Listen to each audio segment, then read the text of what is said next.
Fala, pessoal, tudo bem? Aqui é o professor Rocha, no canal Mais Gel.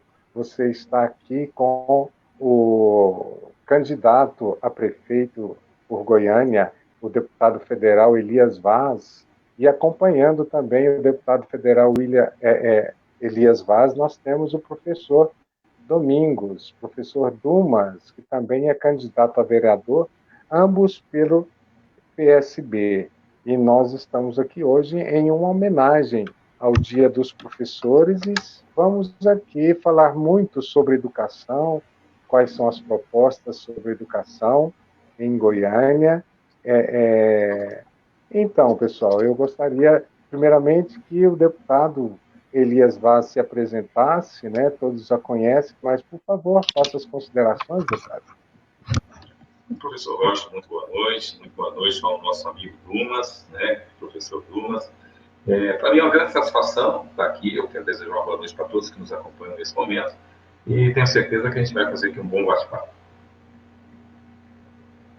Professor Dumas também, já de boa noite. Velhas lutas, velhas batalhas, tudo bem? Tudo bem, boa noite, grande amigo Rocha. Boa noite, esse nobre deputado federal e candidato a prefeito por Goiânia, Elias Vaz, um companheiro de luta, um companheiro de idealismo. E boa noite a todos e todas que estão nos acompanhando, tá? Com certeza eu concordo com Elias, nós temos muito a apresentar e, claro, enriquecer esse debate. Então, pessoal, vamos começar então, que a gente teve uma atrasadinha aí, né? Só apresentando o deputado Elias Vaz, ele já é conhecido desde 2000 aqui na política em Goiânia, né? Foi um vereador muito atuante e hoje é um deputado muito atuante no Congresso, deputado federal que representa Goiás no Congresso. Ele participa de dezenas, mas dezenas de comissões e de frentes parlamentares em defesa do cidadão. Ele já milita, né? A gente alegando para você, jovem, que está assistindo aqui, para você, aluno, né? O deputado, pelo que a gente viu na biografia dele, ele é militante desde centros acadêmicos, né, deputado? Enquanto universitário, Grêmio Estudantil, já milita na política. Eu comecei, professor Rocha, a minha militância começou na antiga Escola Técnica Federal, né? Isso foi em 83. Eu fui do Grêmio da Escola Técnica, na gestão do Grêmio, de 83 para 84. Né? E depois eu fui da União dos Estudantes Secundaristas, isso em 84 para 85. A minha militância é um pouco antiga, né? Já faz aí um pouquinho de anos já, né? Quer dizer, só isso aí já vão 35 anos, né? Então, mas para mim, assim, até o movimento estudantil, para mim, foi um aprendizado muito grande, que é ali que a gente aprendeu a necessidade, né, da atividade política como uma ferramenta de luta pela coletividade, né? Então, para mim foi muito importante. E isso, quer dizer, a gente hoje parte um pouco do resultado de uma série de experiências, né, que a gente teve na vida, né? Começou lá atrás, participando, inclusive, do movimento estudantil. Então, deputado, já deixando as apresentações, o professor Dumas está aí também, milita há muito tempo em movimentos sociais e muito tempo ligado à filosofia, à sociologia, é um professor aí que tem muito mais do que alunos, o professor Dumas tem fãs, né? Eu acho isso muito interessante, porque a gente fica lutando para isso, mas a maior parte das relações é professor e aluno. Então, assim, como a nossa live hoje é homenagem ao Dia dos Professores, nós dedicamos mais ao assunto de educação, mas, logicamente, tanto o professor Dumas quanto o deputado vão estar abertos para falar o que quiserem. E como o assunto é educação, eu vou começar logo com uma pergunta que me chegou de professores do município, né? Professores que estão dentro do município. Deputado Elias, qual é a sua opinião sobre o fato do atual prefeito, ter cortado no início da pandemia o salário dos professores de contrato especial, num momento tão difícil? Achei um absurdo, né? Primeiro porque foi na contramão do que nós estávamos fazendo a nível nacional. Quer dizer, todas as medidas que a Câmara Federal, o Congresso Nacional tomaram foi no sentido de amenizar e atenuar a situação dos trabalhadores de uma forma geral, né? Inclusive a própria questão do auxílio emergencial de R$600 foi uma demonstração disso.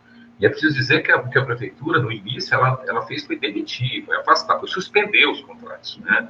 Ficou, na verdade, acho que uns 2 meses com os contratos suspensos, e essas pessoas ficaram numa situação absurda, porque como elas tinham um contrato, elas não tinham acesso ao auxílio emergencial, nem tinham condições de receber nenhum valor da Prefeitura, porque estava suspenso o contrato. Então, foi uma coisa absurda. Depois a Prefeitura resolveu, fez uma autocrítica. Primeiro, ela alegou que ela não poderia pagar. Foi uma alegação, juridicamente, não poderia estar pagando porque as atividades estavam paradas. Isso se provou com o tempo que era uma grande mentira e enganação, porque se não poderia pagar integral, não poderia pagar a metade. Então, se posteriormente a Prefeitura reconheceu que poderia pagar a metade, então não haveria nenhum impeditivo legal para que ela não pagasse integralmente. O pessoal não deveria nem ter parado de pagar. Então, eu, particularmente, achei isso um absurdo, uma situação desumana, porque, assim, a gente entende que as obras físicas, elas são muito importantes para a cidade. Eu nunca questiono isso, de adultos, né, fazer recapeamento. Agora, as pessoas são mais importantes ainda, né? Então, no momento desse da pandemia, eu penso que a Prefeitura, ela tinha que ter um olhar mais especial, né? Quer dizer, foi um ato desumano, jogando essas pessoas numa situação complicada. Até porque as pessoas têm contas para pagar, né? Então ninguém tem condições, por exemplo, de chegar na sua vida e falar assim, a partir de hoje eu vou reduzir minhas despesas, minhas obrigações pela metade. Quer dizer, eu vou comer só a metade, né? Eu vou pagar energia elétrica só a metade, né? Não dá conta de fazer isso, né? Eu vou lá na farmácia, vou comprar só a metade dos remédios. Não existe isso, né? Então, sinceramente, eu acho que foi um ato desumano, absurdo, cometido pela Prefeitura. Inclusive, partiu do senhor a denúncia, né, de que a própria Prefeitura não estava usando como deveria usar os recursos vindos do governo federal para o combate ao Covid.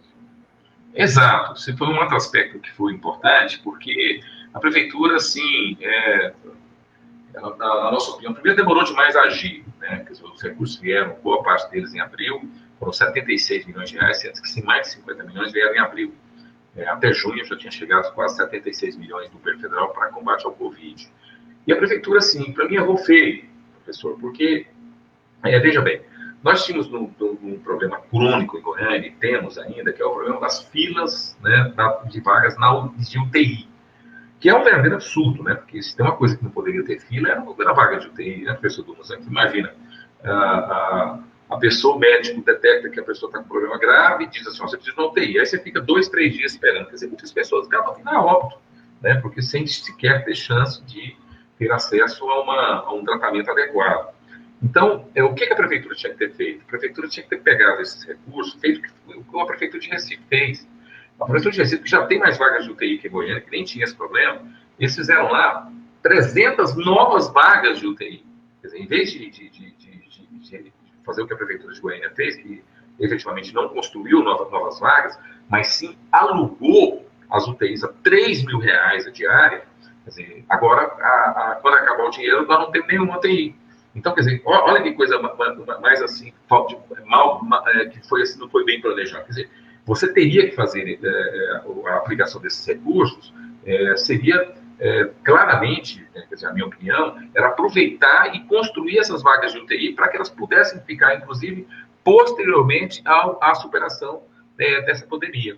Então, isso mostra claramente que o governo, que a administração, assim, principalmente na área de saúde, vai muito mal, né, continua um tratamento muito inadequado para a população goianiense. E, professor Dumas, como você viu a ação dos vereadores na época que apoiaram o prefeito nessa medida?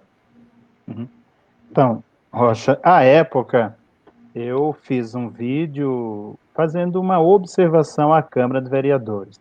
Inclusive, no vídeo, a gente questionava por que os vereadores não atuavam o prefeito ao invés de apoiá-lo, uma vez que cada professor que teve seu contrato suspenso, ele também caiu numa situação psíquica, num desgaste psíquico muito grande, porque uma pessoa que estudou tanto tempo se vê empregado e no momento mais crucial da história da humanidade, diríamos assim, do ponto de vista contemporâneo, uma prefeitura que deveria cuidar dos seus cidadãos, das suas cidadãs, faz o contrário.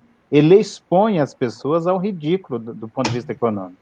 Então, o silêncio inicial da Câmara de Vereadores é um contrassenso, é um contratestemunho, e isso não tem nada a ver com gostar ou não do vereador ou da vereadora, mas é uma questão de, como Elias já colocou, de humanidade. Né? Era um momento que a Câmara de Vereadores tinha que fechar todos, contrário ao prefeito, dizendo que eu tenho que reaver isso. Até, eu diria, que é ruim. Foi preciso um deputado federal, no caso Elias Vaz, denunciar e falar contra. Né? Quer dizer, a casa está aqui dentro. E esperou o deputado federal, que fez muito bem, fazer isso. É ruim. Né? Quer dizer, é uma Câmara de Vereadores que, naquele momento, e outros momentos semelhantes, mostra esse comportamento de achar que política é cuidar primeiro de negócios e não das pessoas. Eu sempre digo, política, você cuida primeiro de gente. E cuidando de gente, você evita uma série de outras coisas depois. Né? Então, eu conversei com vários professores e professoras nessa situação e deles choravam. E agora, o que eu faço? Né? Então, foi muito ruim. A Câmara se comportou de uma forma, eu diria, antipolítica e anti-humana. E deputado, muitos professores, a gente sabe que o senhor já deve ter feito um levantamento, tem grandes projetos para a educação, muitos professores estão, inclusive esses professores em contrato especial, me mandaram as questões, e a respeito dessas questões eles estão perguntando, pelo levantamento que o senhor fez sobre a Secretaria Municipal de Educação, pode-se esperar concursos públicos para professores e funcionários durante o seu mandato? Com certeza. Eu sou um adepto do concurso público. Até porque o contrato temporário, né, a pessoa fica nessa relação precária, né? Quer dizer, é uma relação que a pessoa não tem segurança, né? Aliás, nós temos que debater outra questão, né? Que é a questão da reforma administrativa, né? Essa que quer tirar a estabilidade dos trabalhadores, né? Eu sempre digo o seguinte, viu, professor Rocha, que a gente precisa aprimorar, inclusive, a questão da administração. Dizer que a administração hoje pública ela é boa? Não, não é. Precisa melhorar muito. Agora, nós não podemos confundir isso com a demonização dos trabalhadores que são servidores públicos, que é isso que eles tentam fazer. Eu já dizendo que todo mundo é privilegiado, né? Por exemplo, agora mesmo mandaram uma reforma administrativa dizendo que quer cortar privilégio. As duas categorias mais atingidas com a reforma administrativa proposta pelo governo Bolsonaro é justamente, né, os professores e as categorias da educação, não só os professores, também do administrativo, e da saúde. Agora, você falar para mim que professor no Brasil é uma categoria de privilegiados, né? Os trabalhadores da saúde, né, enfermeiros, agentes comunitários de saúde, dizer que esse pessoal é privilegiado, isso é brincadeira, né? Então, a gente precisa ver claramente, porque nós precisamos fazer uma reforma administrativa para a máquina funcionar melhor, eu não tenho dúvida disso. Mas não é uma reforma administrativa para acabar, por exemplo, com a estabilidade de emprego. Sabe o que vai acontecer com a quebra de estabilidade de emprego, né, da estabilidade do pessoal? Vai acontecer o seguinte, olha, quando numa eleição dessa para a prefeitura, e tem muitos prefeitos aí que são prefeitos que têm uma índole questionável, né, vão dizer assim, olha, vai apontar o dedo do servidor e falar assim, se você não me apoiar, eu te demito. É isso que vai acontecer. Né? Quer outra situação pior? Um prefeito que quer roubar o dinheiro público, quando vê que um servidor não aceita, começa a se opor a ele vai demitir o servidor, porque o servidor não concorda que ele roube o dinheiro público. É isso que vai acontecer. Quer dizer, uma coisa é a gente ter uma legislação que a gente separe claramente, né? Fala, olha, mas é um servidor que, eventualmente, em tudo quanto é lugar, tem gente que não corresponde àquilo que a gente espera, né? Na área dos trabalhadores, servidores públicos, isso também acontece. Tem servidor, por exemplo, que não merece ser servidor. Bom, esse aí, a gente tem que ter uma legislação muito clara, talvez aí aprimorar, para separar o joio do trigo. né? Quer dizer, a legislação ela tem que valorizar aquele que desempenha bem a sua função e aquele que, eventualmente, não quer nada com nada, esse aí realmente tem que sair da estrutura pública. Eu defendo isso. Né? Até porque seria uma injustiça, né, com quem trabalha direito, quem é comprometido, ganhar o mesmo salário, inclusive, chega no final do mês como se todo mundo fosse igual ao outro lá, né, o que a gente chama de parasita, né? Quer dizer, escora no setor. Infelizmente, a gente tem esse tipo de situação. Agora, jamais nós podemos quebrar a questão da estabilidade que o servidor tem. Porque isso aí nós vamos, na verdade, comprometer muito, né, toda a estrutura pública, que ela é fundamental. Então, eu, particularmente, assim, a gente tem, inclusive, questionado as eleições, né? Quer dizer, como é que o Vanderlan, senador, vai votar isso, né? Porque ele votou a favor da reforma da Previdência. Então, ele tem que dizer para os trabalhadores agora, aí, como é que foi? Trouxe benefício a reforma da Previdência, porque tirar direito de professor, tirar direito de profissional da saúde, dizer que isso é cortar privilégio, é brincadeira, né? Fazer com que o viúvo, né, que uma pessoa que perdeu um ente querido agora receba só 60% do valor de uma pensão, né, dizer que isso é cortar privilégio, que é isso que está acontecendo. Quer dizer, a gente perde um servidor, por exemplo, da saúde, que perde a sua vida, ainda deixa para sua família, em vez de ter um salário integral da pensão, deixa apenas 60%.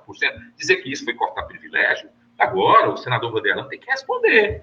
Tem que responder. O Maguito, do seu partido, o MDB, tem que responder para a sociedade nesse momento agora. Porque o seu partido votou a favor disso. Então é isso que a gente quer fazer, essa reflexão. Eu vejo agora, professor Rocha, todo mundo dizendo assim, não, nós estamos defendendo os trabalhadores, nós queremos valorizar o servidor. E na prática, fez isso? E isso é uma reflexão que nós precisamos fazer, né, professor Douglas? Então, eu acho assim, que eu sou a favor do concurso público, né, e respondendo agora, até porque eu tenho certeza que o trabalhador do contrato temporário preferia ter outra relação, preferia ter a oportunidade de prestar um concurso, passar um concurso, e não ficar à mercê de uma situação como essa, que o prefeito Luiz Rezende simplesmente suspendeu o contrato, e as pessoas ficam numa situação difícil, como ficaram.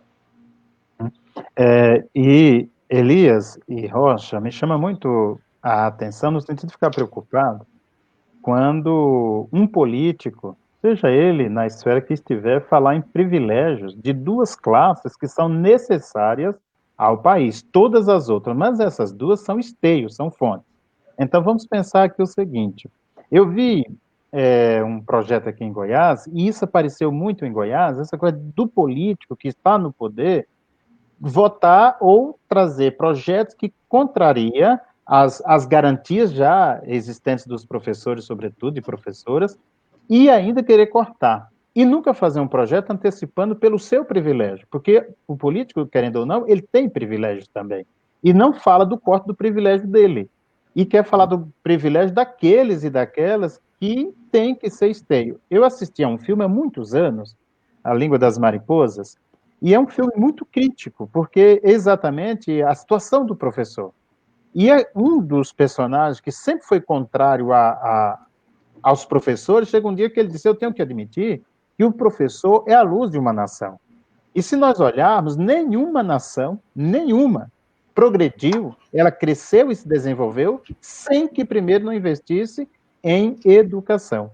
E investir em educação não é primeiro você construir escolas, porque um governo que não tem proposta para a educação, ele vai ter proposta para presídios, isso é sem dúvida, como 2 mais 2 são 4. Então, cortar direitos do trabalhador, sobretudo dos trabalhadores da educação, significa um descompromisso com o futuro da sociedade. Não tenho dúvida disso. E outra coisa, não sei até que ponto o Elias concorda comigo, que educação no Brasil ele tem 2 momentos. O primeiro momento, ela é importante, meus filhos têm que estudar. Mas o segundo momento, começa o ter ódio do professor. Se a gente olhar agora nos últimos tempos, alguns setores da sociedade, sobretudo o pessoal ligado a Bolsonaro, esse pessoal tem raiva de professor. Por que eu não sei? E cabe que ser, porque o professor ele tem um posicionamento, porque ele está estudando, ele está pesquisando. E uma das coisas, Elias, que eu temo nesse mundo atual é a falta de investimento em pesquisa. Sobrecarrega os professores, ele tem que trabalhar de manhã, de tarde e à noite. Aí a pergunta é, que hora que esse professor, essa professora descansa? Que hora que ele pesquisa? E as autoridades que nós temos, que o povo tem eleito até agora, não está preocupado com isso. Por isso, nós sempre, infelizmente, nós vamos sempre ocupar um dos piores lugares de educação do mundo. Porque nossos professores estão doentes. Eu já vi uma pesquisa nacional que a cada 10 professores, 8 hospeda algum tipo de doença. Porque ele só trabalha. Ele só trabalha. E é um desgaste psíquico, porque vem o enfrentamento, a violência dentro da sala de aula. Então, ele tem um desgaste psíquico por não ser respeitado. Aí vem o problema econômico, porque ele não tem dinheiro para comprar livro, ele quer estudar, mas ele não tem dinheiro para comprar livros. Vem o problema dele não poder crescer na sua carreira para fazer uma especialização, um mestrado, um doutorado. Então vejam que o Brasil é um país que caminha contramão com relação à educação, porque eles estão tirando tudo do professor. E alguns têm eu diria assim, até a insanidade de chamar isso de privilégio, quando isso é um direito histórico.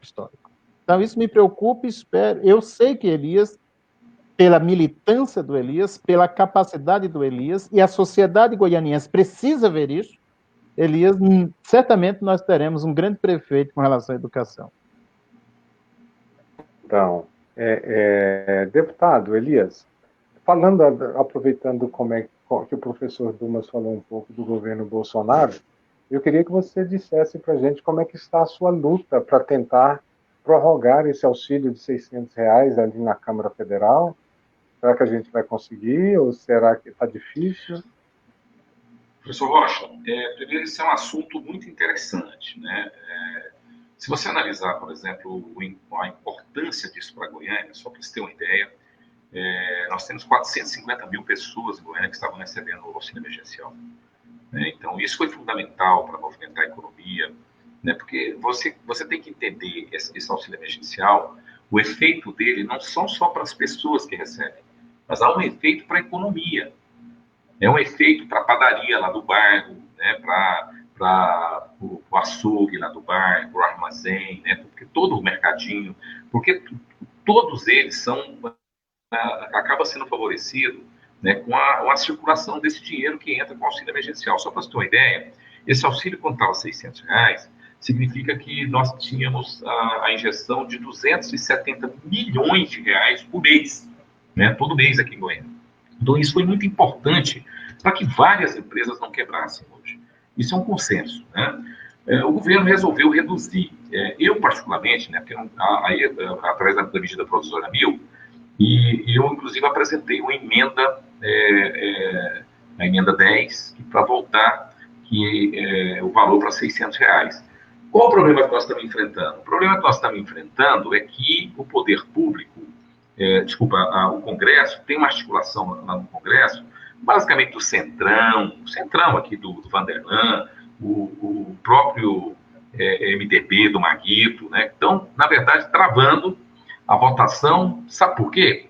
Porque eles não querem votar antes das eleições, porque eles acham que isso pode desgastar os candidatos ligados a esses partidos. Olha que absurdo, né? É um absurdo isso, né? Quer dizer, sabem claramente que a população vai ficar contrariada com isso, então eles estão querendo jogar essa votação para depois das eleições, o que é um grande absurdo, né? Então, eu, particularmente, a gente tem até denunciado isso, né? Porque a população fica atenta, porque eles estão querendo fazer uma manobra para depois, na verdade, cravar aí a faca nas costas das pessoas que precisam.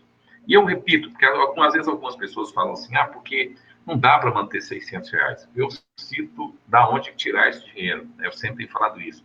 Agora, há mais de um mês atrás, aí, o Conselho Monetário Nacional fez uma reunião e decidiu repassar 323 bilhões de reais, né? Fruto de um lucro que o banco tem sobre a questão do controle do cambial, porque o Banco Central ele faz o seguinte: quando o dólar começa a ficar muito alto, o Banco Central vende dólar para ver se o dólar abaixa.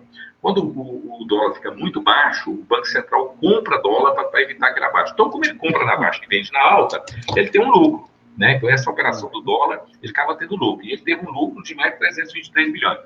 Passou esse dinheiro para o Tesouro Nacional. Esse dinheiro estava lá no Banco Central. Então, esse dinheiro foi passado para o Tesouro. O senhor Paulo Guedes, que é um homem que gosta muito dos bancos, né, quer usar esse dinheiro para pagar dívida pública com os bancos. Esse momento desse que nós estamos vivendo é o momento que você está pagando dívida com dos banqueiros, que verdadeiramente são os que mais ganham dinheiro sempre. Né? Então, essa que é a verdade. Então, o que nós estamos defendendo é que o governo use esse recurso para ajudar, para amenizar essa situação dessas pessoas que necessitam. Esses 323 bilhões daria para pagar era 6 meses de R$600. Não é só até o final do ano, não. Daria para pagar 6 meses. Mas não. Quer dizer, eles querem fazer a opção de agradar banqueiro, em vez de agradar as pessoas que ganham pouco e aquecer a economia. Porque esse dinheiro na mão dos bancos também não volta, não. Não volta para a população. Então, o melhor mecanismo nesse momento para combater a crise é jogar esse dinheiro na economia. Né? Quer dizer, injetar ele na atividade econômica através do auxílio emergencial. Professor Dumas, quer comentar um pouco sobre esse assunto? Elias foi preciso na fala dele, e me preocupa, Elias, eu sempre digo assim, que Paulo Guedes, ele, do ponto de vista técnico e neoliberal, ele é ótimo, a gente não pode negar a inteligência dele, mas quando se trata de aliar capital ao social, ele é um analfabeto economicamente falando. Ele tem um outro projeto que não é o povo brasileiro. E isso me preocupa porque, de fato, quando empresários, que é o caso de Vanderlan, eu quero acreditar que Maguito também, são pessoas ligadas a dinheiro, a negócio, a empresas, né? Embora é óbvio que eles querem o voto do povo, diz o contrário. Eu não vejo nenhum projeto absolutamente concreto, nenhum desses dois candidatos para Goiânia, do ponto de vista de injetar ou de fazer uma defesa de que o governo federal use o dinheiro do povo brasileiro para com o próprio povo brasileiro. Até Elias está melhor informado do que eu, até porque os banqueiros, em boa parte, não são brasileiros, não são bancos brasileiros. A gente tem muitos bancos aqui que são internacionais, né? Então, é o dinheiro do povo brasileiro para servir ao capital estrangeiro. Deputado, a gente sabe que a sua luta se originou lá na questão de transporte. O problema de transporte não é nova essa luta, e de lá para cá essa luta sempre vem avançando. E hoje a gente sabe que, inclusive, Goiânia tem o pior sistema de transporte das capitais do Brasil. E assim, na sua prefeitura, a gente pode esperar um enfrentamento a esse monopólio dos transportes, porque a gente sabe também é um dos maiores propagadores do vírus Covid aqui na capital atualmente, são os ônibus e os terminais superlotados. As empresas insistem em manter somente o lucro, não aumentaram a quantidade de ônibus, não cumprem o que é estabelecido no contrato, e a gente pode esperar algumas novidades, um enfrentamento a esse monopólio? Sim, nós temos uma proposta concreta para essa questão do transporte. Nossa proposta é uma proposta simples, né, mas bem radical, né, quer dizer, para mudar esse problema na raiz, né. Radical no sentido que nós queremos mexer com a origem do problema. O que acontece hoje? Hoje as empresas, elas recebem por passageiros. Então, qual é a lógica da empresa? Quanto mais passageiro tiver dentro do ônibus, mais lucro ela tem, certo? O que nós queremos mudar? Primeiro, nós vamos tirar essa história do caixa preta, que ninguém sabe o que essas empresas recebem. Há um questionamento sobre isso. Nós vamos tirar da mão das empresas. Quem vai ter esse controle é o poder público, né? Então, o poder público vai saber claramente o que se arrecada no transporte. Segundo, nós vamos mudar esse pagamento que é feito hoje por passageiro por quilômetro rodado. Por que por quilômetro rodado? Ora, quanto mais as empresas prestarem um bom serviço, mais elas recebem. Então, essa é a lógica que nós vamos estar fazendo. Vamos inverter essa lógica. Quer dizer, as empresas vão ter interesse em colocar a maior quantidade de ônibus possível, vão ter interesse em fazer o maior número de viagens possíveis e não se importar com a quantidade de passageiro, né? Essa questão de quantidade de passageiro passa a ser um problema do poder público, porque as empresas, para elas, como elas vão receber por quilometragem, para elas não interessa se tem 10 passageiros ou 50 passageiros dentro do ônibus. Para ela vai ter interesse em fazer a viagem que for determinado pelo poder público. Não vai ter essa história, porque ela vai receber só pelo serviço prestado. Não tem essa história. Não tem negócio assim, porque eu estou tranquilo aqui, eu vou operar só com quantidade de ônibus que eu já tem garantido. Não tem garantido. Quer dizer, nós vamos estabelecer claramente uma proporção entre o serviço prestado e o que ela vai receber. Então, nós vamos mudar essa lógica. Então, com isso, efetivamente, a gente vai mudar. Agora, precisa a gente registrar que o que nós temos hoje é uma verdadeira omissão, né, do poder público. Né? Hoje o prefeito de Goiânia é omisso, né, o governador do estado é omisso. Né? Eu costumo dizer o seguinte, quando o Marquito Vilela, eu falei isso no debate, ele não teve coragem de me questionar, né, eu falei, ele passou 1 ano sem tomar presidência da Câmara Deliberativa do Transporte. Quer dizer, venceu o mandato do finado prefeito Paulo Garcia, né? E aí era ele que ia suceder. Então, ficou 1 ano sem presidente, porque ele não tomou posse. Então, isso mostra tanto que a questão do poder público, historicamente, tem, na verdade, sido negligente com a questão do transporte público na região metropolitana. Então, uma coisa é certa, primeiro nós vamos assumir essa responsabilidade e vamos, né, tomar o caixa da arrecadação para o poder público e vamos estabelecer a regra de pagamento por quilometragem. Ou seja, as empresas receberão proporcionalmente a qualidade do serviço prestado para a população. Muito bom. Professor Dumas, qual a importância e o papel do vereador para fazer com que o prefeito possa ter um bom desempenho, já que tem tantos projetos de mudança para Goiânia e de melhoria? Eu costumo fazer as pessoas lembrarem que o papel do vereador, para além de fiscalizar, é representar.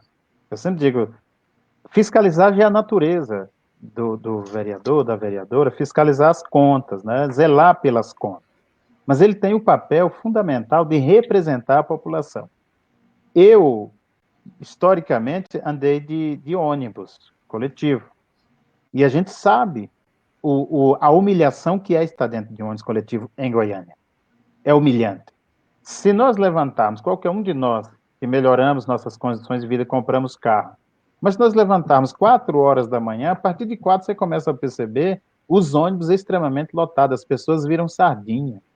Então, a Câmara de Vereadores representa uma população. E ela precisa fazer projetos para apresentar à prefeitura de forma que possa melhorar a vida das pessoas. Esse projeto que o Elias acabou de apresentar, ele é muito importante e é interessante, e ele é inteligente, sobretudo. Porque, observa bem, a Câmara de Vereadores precisa apresentar um projeto que tenha um número limitado de pessoas em pé. Não pode ser o que acontece em Goiânia. Eu nunca entendi por que a Câmara de Vereadores nunca acionou o Ministério Público para discutir exatamente o desrespeito que as pessoas levantam 4 da manhã, elas andam até 1 hora dentro de ônibus em pé. Como que essas pessoas chegam fisicamente no trabalho? Já cansadas, eles já não dão conta mais de trabalhar. Porque é uma situação desumana. Então, a Câmara dos Vereadores tem essa responsabilidade de apresentar projetos, de discutir com a Prefeitura, de discutir com o Estado, de discutir com o Ministério Público esse limite de pessoas em pé. Goiânia não pode continuar desse jeito, viu? Isso a gente entende, a gente sabe que isso precisa resolver. E aí o projeto do Elias ajuda muito nessa situação. Deputado, qual é a sua proposta a respeito das creches e educação infantil? A falta de vagas, essa dificuldade da gente ver que daqui a pouco as mães e pais vão ter que frequentar em filas, passarem até dias numa fila para tentar achar uma vaga nesse momento tão difícil, né? Quando a escola vai ter que funcionar novamente, nós vamos ter que voltar às atividades normais, mas a gente sabe que ano que vem em Goiânia, como todas as cidades brasileiras, vão pegar um momento muito crítico. Você já tem assim um plano preparado para o primeiro ano do seu mandato, assim, com relação a Goiânia e com relação a essa situação de creches e escolas e vagas na capital? Olha, nós estamos, assim, nós temos uma realidade hoje em Goiânia que é muito complicada em relação à questão tanto só da qualidade, como também nós estamos detectando, nós fizemos um levantamento aí na questão do número de crianças, né? A gente não tem um número exato, nós estamos ainda trabalhando, que é uma questão de projeção, né? Porque quando o pessoal fala que tem 5.000 crianças, por exemplo, fora da creche que precisam, é um dado que a prefeitura tem, que ela é muito mais baseado nas mães que procuram essa vaga, né? Então, mas tem mães que acabam não procurando, porque vê que a vizinha não consegue, vê que outra pessoa acaba não tentando, né? Então, às vezes tenta um ano, aí no outro ano já desiste. Então, tem esse tipo de situação. E nós temos um número de crianças também que estão fora do ensino fundamental. Não é só o problema da creche, não. Tanto do pré-escolar como do escolar. Não estou fazendo esse levantamento porque quando a gente cruza o número de crianças matriculadas com o número de projeção do IBGE, né, de crianças que teriam determinadas faixas de idades, a gente está vendo que não está batendo, né? Está tendo uma diferença muito grande, somando as crianças que estão na rede particular com as que estão na rede pública. Então, há uma expectativa, sim, que a gente tem, que esses dados a prefeitura não trabalha isso de forma transparente, que a gente tenha uma grande quantidade de crianças que estão fora, né, ou das creches ou fora da sala de aula, né, fora do ensino fundamental e o pré-escolar. Então, isso é uma questão que nós precisamos ter claro, né, o nosso projeto é toda criança, né, ter direito à educação, né? A gente quer, na verdade, acabar com essa fila de necessidade de creche, né? Porque a gente sabe que é importante isso, né? O pré-escolar, por exemplo, ele é fundamental para a formação da criança, né? Quer dizer, a criança, quando chega na alfabetização, o pré-escolar cumpre um papel importantíssimo pedagógico. Então, é preciso a gente zerar, né? E uma outra discussão sobre a educação é a questão mesmo da qualidade. Eu tenho feito uma reflexão sobre, quer dizer, são dois aspectos que a gente precisa trabalhar, né? Esse primeiro é o aspecto da gente zerar essa fila, que é fundamental. Mas tem um aspecto também importante, que é essa questão da qualidade do ensino. Eu vou dar uns dados para vocês aqui, só para você ter uma ideia. Se a gente pegar até o 5º ano, Goiânia está chegando num nível que é menor, né, em torno de 41%, apenas um nível satisfatório, né, que tem um aprendizagem adequado, né, segundo a Prova Brasil, né, de 2017. A gente estava analisando esses números, né, o que é menor que o de Goiás, né, que está superior a isso, né, e menor que o do Brasil. Né, então, é um número que dá para ampliar. Quando a gente fala, por exemplo, dos números de matemática e português, né, no 9º ano, a coisa fica mais séria ainda. Né? Você tem uma ideia, o pessoal que chega, por exemplo, de português, que aprende de forma adequada, que é o razoável, né, é apenas 36%. Né? E quando você pega, por exemplo, matemática, é apenas 15%. Então, 85% está abaixo do que se considera razoável, adequado de aprendizagem. Então, nós precisamos fazer aí uma discussão sobre um aprimoramento do sistema do ciclo em Goiânia. Eu quero, claro, vamos fazer isso com quem? Vamos fazer isso com a comunidade, vamos fazer isso com os professores, com os trabalhadores da educação, vamos fazer isso com os pais, né? Mas precisamos discutir isso. Eu costumo dizer o seguinte, que eu tenho uma simpatia para o sistema do ciclo, porque o sistema do ciclo é um sistema que tem uma essência de considerar que é um equívoco você colocar uma criança repetindo o ano, né? Então é muito melhor você fortalecer pedagogicamente aquela criança para ela recuperar a deficiência que ela tem em um determinado ano que ela está cursando, né? Em vez se você faz esse reforço, em vez de você fazer com que ela repita todo ano, né? Que fica mais caro para a estrutura pública e é um prejuízo para a criança ficar repetindo o ano. Legal, é uma teoria interessante. Agora, nós a gente não pode reprovar, mas nós também não podemos passar uma criança de ano sem aprender, porque aí é enganação. Isso é enganação, isso é cruel, é cruel para o adolescente, é cruel para a criança. Né? Se ela não teve condições de passar de ano, você não pode fazer isso só para ter estatística, né? Só para dizer assim, olha, em Goiânia nós estamos com uma faixa até a 7ª série, até a 8ª série, até o 9º ano, né? De tantos porcentos que chegam até esse período. Mas, na verdade, na prática mesmo, a aprendizagem ela fica totalmente comprometida. Então, a gente não pode aceitar esse tipo de situação. Né? Então, eu penso que isso é muito sério, isso é muito grave, a gente precisa fazer uma reflexão muito profunda, né? E eu tenho certeza que é uma insatisfação. Eu tenho conversado com os professores, eu tenho que conversar com o diretor de escola.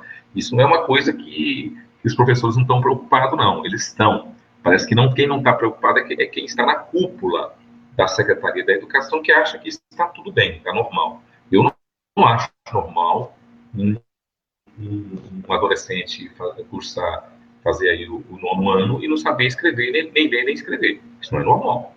Tem alguma coisa muito errada. E é isso que está acontecendo hoje. Tá? Tem situações desse jeito, com depoimentos diversos, né, de professores que trazem essa realidade para a gente. E são depoimentos de professores que estão revoltados com essa situação. Então, a culpa não é dos professores, não. A culpa é de quem está gerindo, na verdade, o sistema educacional em Goiânia, que não estão, na verdade, enfrentando esse problema como deve ser enfrentado. Então, essa é uma questão. Nós precisamos fazer um aprimoramento do sistema do ciclo em Goiânia. Nós precisamos trabalhar para que toda criança tenha direito à vaga em escola de verdade, fazer aquilo que a Constituição manda, né? E também zerar esse déficit da questão das creches. Essas, fundamentalmente, as nossas metas aí na questão da educação. Com muito diálogo. Vamos caminhando para as considerações finais, mas antes eu queria só perguntar para o professor Dumas de que forma que você, como vereador, pode ajudar o prefeito nessa situação. E também, recentemente, a gente sabe que o PSB perdeu uma grande liderança, a professora Ana, que muito integrada nessa luta pelas mulheres, nessa luta pela população negra. E o professor Dumas bem sabe que o mais prejudicado, principalmente o maior público da escola pública municipal, são os goianienses negros, né, que tem essa situação, assim, porque quem tem um pouquinho de condição em Goiânia, sim, infelizmente a gente tem essa cultura. Quem tem um pouquinho de condição matricula os filhos em escolas privadas. Né? Infelizmente é assim. E como o professor Dumas pode apresentar um projeto aí para ajudar também essa carente dentro das escolas municipais? Rocha, obrigado pela pergunta. Eu torço que o povo goianiense tenha consciência política e me eleja e eleja Elias Vaz. Eu tenho um projeto como filósofo e sociólogo redondinho para a educação. Não é o projeto, não é fruto de, diríamos assim, de vaidades, não. É fruto de pesquisas, de estudos e daquilo que a gente fez e faz a vida inteira, que é sala de aula. Hoje, tudo que Elias falou, eu escutei, Elias, de uma diretora de escola estadual, falando exatamente do drama de receber estudantes do fundamental da escola municipal. Porque eles não sabem, de fato. Eles não aprenderam. Então, eu concordo em grau, gente, tudo que você coloca. E aí, Rocha, o projeto é o seguinte. Primeiro, nós temos que olhar as dimensões geográficas de Goiânia para que a escola possa ser descentralizada. Eu não tenho como uma pessoa morar em um bairro e ter que levar o filho num outro bairro distante, uma quilometragem, às vezes, altíssima, que o menino tem que andar, sei lá, 30 minutos de ônibus para ir para a escola. Então, precisa resolver esse problema da distância. Tem que construir mais escolas, com cores, escolas bonitas. Essa qualidade passa pela autoestima, pelo lúdico. As escolas municipais, mas são, infelizmente, no sentido de estética, são feias, né? Não cria autoestima no estudante, não tem jardim, não tem árvore, só muro, parece muito mais prisão. A gente precisa tirar essa concepção de que escola pública é lugar de banditismo, de drogas, etc. Não, nós temos que fazer a escola pública ser um lugar de gente decente, não vai ter drogas, não vai ter o traficante ali, e ela vai ser respeitada. E, para isso, o diretor da escola não pode ser indicação do vereador, que não é papel dele, não. O diretor tem que ser alguém capaz, que saiba de gestão escolar e que tenha condição de fazer com que a escola pública municipal funcione. A Secretaria de Educação não pode ser indicação de quem quer que seja o secretário, mas tem que ser alguém da área. Quem entende de medicina é o médico, quem entende de direito é o advogado, quem entende de educação é o pedagogo. Então não pode ficar colocando tecnocrata no lugar do outro. Então cada um no seu lugar, para que a educação possa, de fato, exercer a sua natureza social. Conforme está na nossa Constituição, artigo 205, a educação é direito de todos, é dever do Estado e da família. Então nós temos que fazer valer o artigo 205 da Constituição. Por último, a educação em Goiânia precisa ser uma educação de ponta e, quiçá, eu eleito Elias Vaz, que eu torço muito e vou lutar até o último dia para isso, vai ser a primeira capital que vai apresentar um projeto a médio, depois de estudos, em falar de todas as crianças da capital na escola. Todas, absolutamente todas. Passa por estudo, passa por pesquisa, mas é fundamental que Goiânia diga, há tantos anos, nenhuma criança vai estar fora da sala de aula. Se não tem sentido o município existir, não tem sentido existir mais nada, discutir educação, se não for para erradicar o analfabetismo. Porque eu sempre digo, o vilão do país, chamado Brasil, se chama esse processo de analfabetização. Ou seja, alguém no poder que está lá na cúpula quer muita gente analfabeta por aqui. Porque é mais fácil dominar, é mais fácil passar a cesta básica, é mais fácil fazer assistencialismo para quem está fora da sala de aula. Então, o projeto nosso passa pela emancipação da cidadania das pessoas e por todas as crianças dentro da sala de aula, o adolescente, o jovem, como Elias. Nós temos pesquisas, tem muitos jovens fora da sala de aula. E aí é como eu iniciei dizendo, se não investir em educação, infelizmente é obrigado a investir em presídio. Então, professor Dumas, aproveitando que você está com a palavra aí, suas considerações finais, dizendo que a gente já estourou o tempo aqui, mais de 1 hora de live, dizendo seu recado para os professores, para a educação, para os alunos que vão assistir. Lembrando que essa live está sendo gravada e ela vai ser disponibilizada depois aqui, e a gente vai disponibilizar ela no canal Mais Gel também, que a gente tem mais acesso, mais audiência, e lá o pessoal vai poder assistir a hora que quiser, e depois também uma edição para a gente colocar no IGTV, né, do nosso Instagram, que vamos movimentar essa live para mais pessoas. Eu me despeço parabenizando cada professor, cada professora do município de Goiânia, também do estado, das escolas privadas, aos gestores de escola, dizendo a vocês que pode contar com um projeto honesto, politicamente sério, para resolver a médio e longo prazo o problema da educação. A professores, sabemos da precarização da atividade profissional, mas nós sabemos também da nossa capacidade de aglutinar forças e fazer a mudança. Eu sempre digo que quem não muda pelo futuro que quer tem que aceitar o que vier. Então, nós, professores, temos uma responsabilidade social e política por essa mudança. E a vocês, estudantes, façam a sua parte, vamos trabalhar com seriedade. Eu dedico esse trabalho nosso, essa nossa luta, a essa grande e aguerrida mulher negra, Ana Maria Carvalho, que partiu essa semana. Ela é uma daquelas que nós não podemos esquecer nunca, porque o seu espírito estará nos guiando e desejamos que ela descanse em paz, porque ela saiu daqui lutando. Ela fez a sua tarefa, acabou a missão dela, mas nós, professores e professoras, vamos continuar essa missão de tentar, todos os dias, transformar essa realidade que não está legal para nenhum e para nenhuma de nós. Muito obrigado ao professor Rocha, muito obrigado ao nosso próximo prefeito de Goiânia, Elias Vaz, por compartilhar de suas ideias, com as quais eu comungo, e serei um defensor e um apoiador de tudo que você traz de melhor para Goiânia e para o estado de Goiás. Obrigado, professor Dumas. Deputado Elias Vaz, as suas considerações também, por favor. Bom, eu queria primeiro, professor Rocha, agradecer aí pelo espaço, né, pelo bom bate-papo que a gente fez aqui.